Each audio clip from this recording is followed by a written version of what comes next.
প্রধানমন্ত্রীর সভাপতিত্বে সচিবালয়ে চলছে মন্ত্রিসভার বৈঠক। দুপুর 2টায় শুরু হয় এই সভা।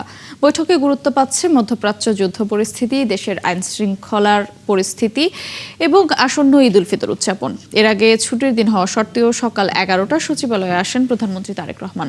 প্রথমেই বুয়েটের একটি প্রতিনিধি দলের সঙ্গে বৈঠক করেন তিনি। আবর্জনা পরিষ্কারে দেশীয় পদ্ধতিতে আধুনিক ভ্যাকুয়াম তৈরির বিষয়ে আলোচনা করেন প্রধানমন্ত্রী। এরপর দুপুর 12:30টায় কৃষক কার্ড নিয়ে সংশ্লিষ্ট মন্ত্রণালয় এবং বিভাগের সাথে বৈঠক করেন প্রধানমন্ত্রী তারেক রহমান। বাংলাদেশের ইতিহাসে প্রথম কোন সরকার প্রধান এই বর্জ্য ব্যবস্থাপনায় যে নিম্নের কর্মচারীরা কাজ করে তাদের জন্য ঈদের উপহার দিয়েছেন, বোনাস দিয়েছেন, সেটা আমরা আজকে দিয়েছি। মশা শুধু ওষুধ দিয়ে নিধন করা যায় না, ওষুধের পাশাপাশি দীর্ঘদিনের অব্যবস্থাপনা, খাল, বিল, নর্দমা এবং ড্রেন পরিষ্কার অভিযান কিন্তু আমরা ক্রাশ প্রোগ্রাম দিয়েছি, দক্ষিণেও দিয়েছে, আমরাও দিয়েছি। ইতিমধ্যে আমরা অনেকগুলো খাল এবং নর্দমা পরিষ্কার করেছি। ট্রান্সপোর্টেশন ইস্যুগুলো আছে, তারপর ইলেকট্রিক থ্রি হুইলার এগুলো ইস্যুগুলো আছে, তো অ্যাম্বুলেন্সের কথাও চিন্তা করছেন। তো ওই সমস্ত ব্যাপারে আমাদের কিছু কারিগরি ব্যাপারে আলাপ হয়েছে এবং আমরা বুয়েট থেকে ব্যাপারে সহযোগিতা করার জন্য চেষ্টা করব। সচিবালয় থেকে মন্ত্রী পরিষদের সভার আরো খবর নিয়ে যুক্ত হচ্ছেন সহকর্মী শফিকুল হক।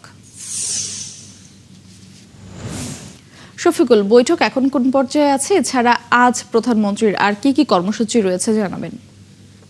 মৌটুসী ব্যস্ত দিবস আজকে এখানে সচিবালয়ে প্রধানমন্ত্রী তারেক রহমান সকাল থেকেই বেলা 11টায় তিনি সচিবালয়ে প্রবেশ করেছেন এবং তার পরবর্তীতে আমরা দেখেছি যে 3টি বৈঠক এখানে অনুষ্ঠিত হয়েছে। প্রথম বৈঠকটি করেছেন বুয়েটের একটি প্রতিনিধি দলের সঙ্গে। পরবর্তীতে যেই ফার্মার্স কার্ড পাইলট প্রজেক্টটি উদ্বোধন হতে যাচ্ছে 14 এপ্রিল, সেই বিষয়ে সংশ্লিষ্ট মন্ত্রণালয় সহ দায়িত্বপ্রাপ্ত যারা রয়েছেন তাদের সঙ্গে একটি বৈঠক অনুষ্ঠিত হয়েছে। পাশাপাশি এসেছিলেন ঢাকা উত্তর এবং দক্ষিণ সিটি কর্পোরেশনের যে প্রশাসক, তারা দুজন এসে প্রধানমন্ত্রী তারেক রহমানের সঙ্গে বৈঠক করেছেন এই সচিবালয়ে প্রধানমন্ত্রীর সঙ্গে। এবং এর পরবর্তীতে আমরা আজকের যে নির্ধারিত যে বৈঠকটি বেলা 2টায় মন্ত্রিপরিষদের যে সভা, সেই সভাটি শুরু হয়েছে। এবং আজকের এই মন্ত্রিপরিষদ বৈঠকটি মূলত যেহেতু গত সপ্তাহে মন্ত্রিপরিষদের নিয়মিত যে বৈঠক সেটি অনুষ্ঠিত হয়নি এবং আগামী 7 দিন ঈদ উপলক্ষে যে সরকারি ছুটি সেটি ঘোষণা করা হয়েছে, সেটিকে কেন্দ্র করে কিন্তু এই সরকারি ছুটির দিন আজকে শুরু হলেও সেই ছুটির দিনের মধ্যেই তারেক রহমান আজকের এই মন্ত্রিপরিষদ বৈঠকটি ডাকলেন। এবং আজকের এই বৈঠকে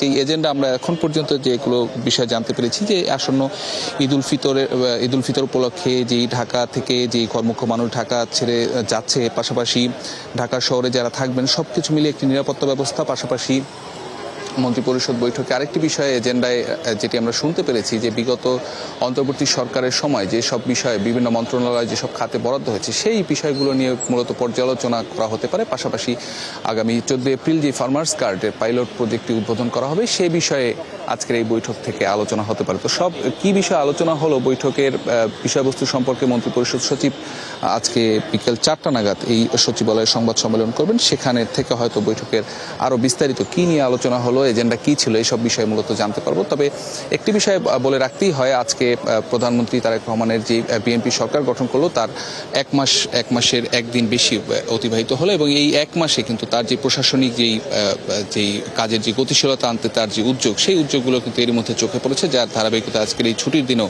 মন্ত্রিপরিষদের বৈঠকটি এখানে অনুষ্ঠিত হতে যাচ্ছে। তো আমরা রয়েছি সচিবালয়ে, এখানে বিকেল 4টা নাগাদ মন্ত্রিপরিষদ সচিবের সংবাদ সম্মেলন করে বৈঠকের বিস্তারিত জানানোর কথা রয়েছে। সেটি হলে তখন আমরা আপনার মাধ্যমে দর্শকদের সেটি জানাতে পারবো। মোটামুটি এখন পর্যন্ত এই ছিল আমার কাছে সচিবালয় থেকে সবশেষ খবর। ধন্যবাদ শফিকুল আপনাকে। দর্শক, সচিবালয় থেকে প্রধানমন্ত্রীর কর্মসূচি নিয়ে জানাচ্ছিলেন সহকর্মী শফিকুল হক।